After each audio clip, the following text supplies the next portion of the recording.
Discover the Bible in a new way. Enjoy a weekly Bite sermon paired with engaging Bible reading. Join me in finding some interesting things about the passage, or skip ahead to jump right into the reading. If you like the content, please don't forget to like, subscribe, and share with your friends. This passage is a bit personal for me.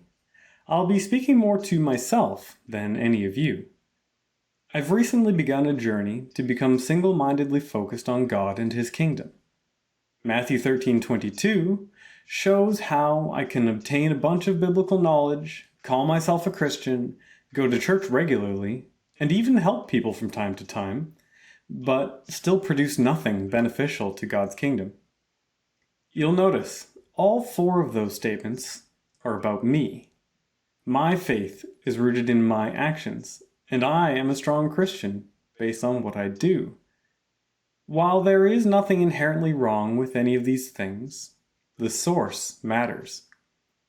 If you think of me as a plant, I can't water myself or give myself sunlight. When I'm not being properly sustained, I need to look to other things to sustain me.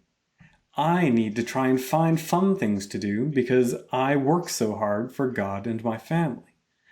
I need to relentlessly pursue knowledge to cover up my sense of inadequacy because God is not my source of wisdom.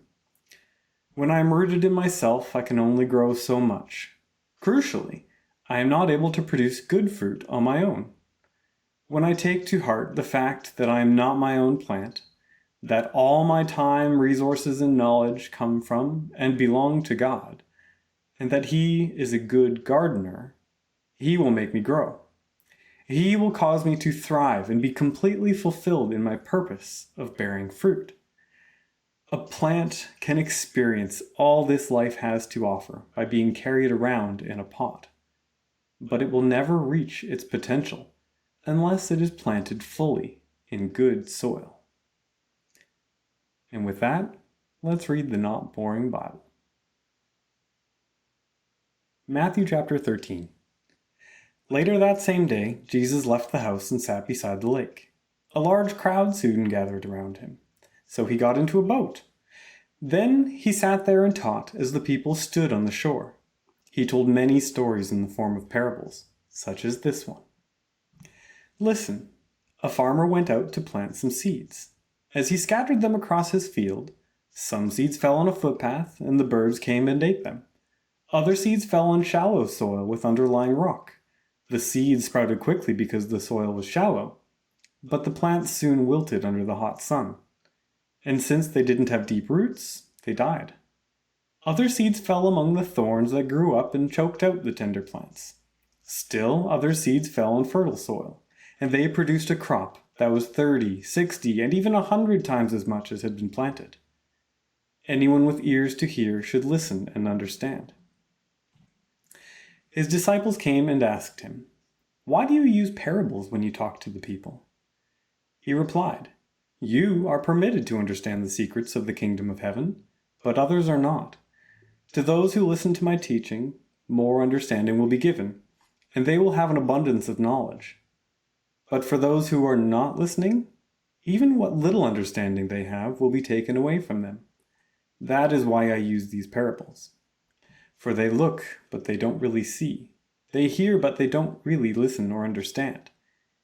This fulfills the prophecy of Isaiah that says, 'When you hear what I say, you will not understand. When you see what I do, you will not comprehend.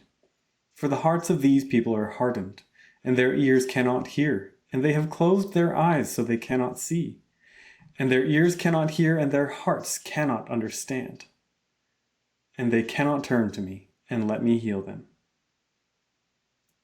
But blessed are your eyes because they see, and your ears because they hear. I tell you the truth, many prophets and righteous people longed to see what you see, but they didn't see it. And they longed to hear what you hear, but they didn't hear it. Now listen to the explanation of the parable about the farmer planting seeds.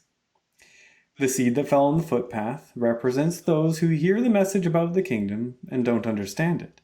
Then the evil one comes and snatches away the seed that was planted in their hearts.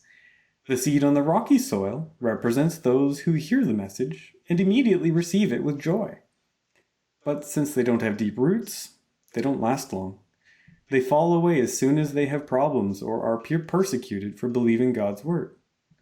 The seed that fell among the thorns represents those who hear God's word, but all too quickly the message is crowded out by the worries of this life and the lure of wealth, so no fruit is produced.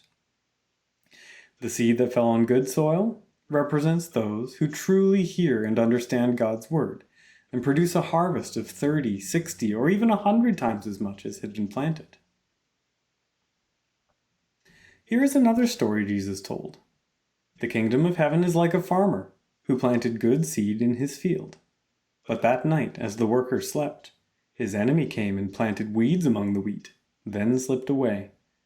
When the crop began to grow and produce grain, the weeds also grew. The farmer's workers went to him and said, "Sir, the field where you planted that good seed is full of weeds. Where did they come from?" "An enemy has done this," the farmer exclaimed. "Should we pull out the weeds?" they asked. "No," he replied, "you'll uproot the wheat if you do. Let both grow together until the harvest. Then I will tell the harvesters to sort out the weeds, tie them into bundles and burn them, and to put the wheat in the barn." Here is another illustration Jesus used.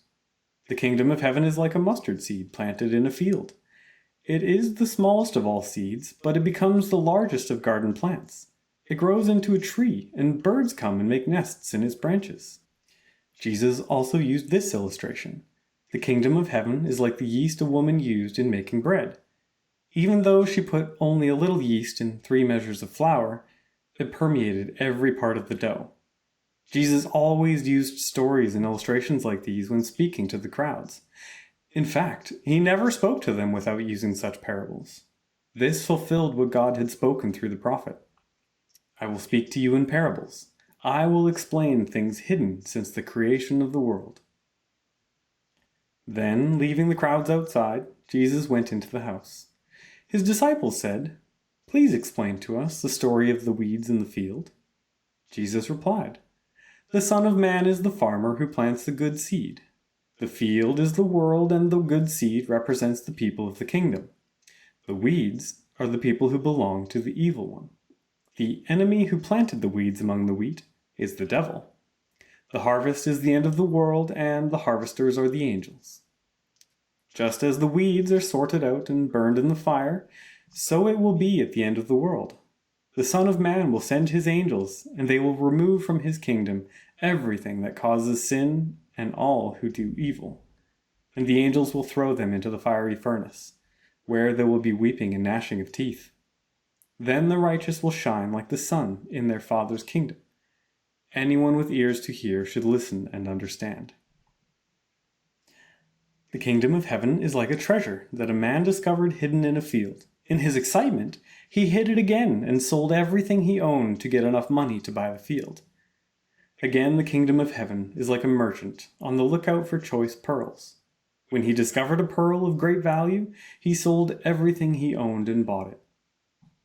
Again, the kingdom of heaven is like a fishing net that was thrown into the water and caught fish of every kind. When the net was full, they dragged it up onto the shore, sat down, and sorted the good fish into crates, but threw the bad ones away. That is the way it will be at the end of the world. The angels will come and separate the wicked people from the righteous, throwing the wicked into the fiery furnace, where there will be weeping and gnashing of teeth. Do you understand all these things? "Yes," they said, "we do." Then he added, "Every teacher of religious law who becomes a disciple in the kingdom of heaven is like a homeowner who brings from his storeroom new gems of truth, as well as old." When Jesus had finished telling these stories and illustrations, he left that part of the country. He returned to Nazareth, his hometown. When he taught there in the synagogue, everyone was amazed and said, "Where does he get this wisdom and the power to do miracles?" Then they scoffed. "He's just the carpenter's son. And we know Mary, his mother, and his brothers, James, Joseph, Simon, and Judas. All his sisters live right here among us. Where did he learn all these things?" They were deeply offended and refused to believe in him. Then Jesus told them, A prophet is honored everywhere except in his hometown and among his own family. And so he did only a few miracles there because of their unbelief. I hope you enjoyed some not boring Bible reading.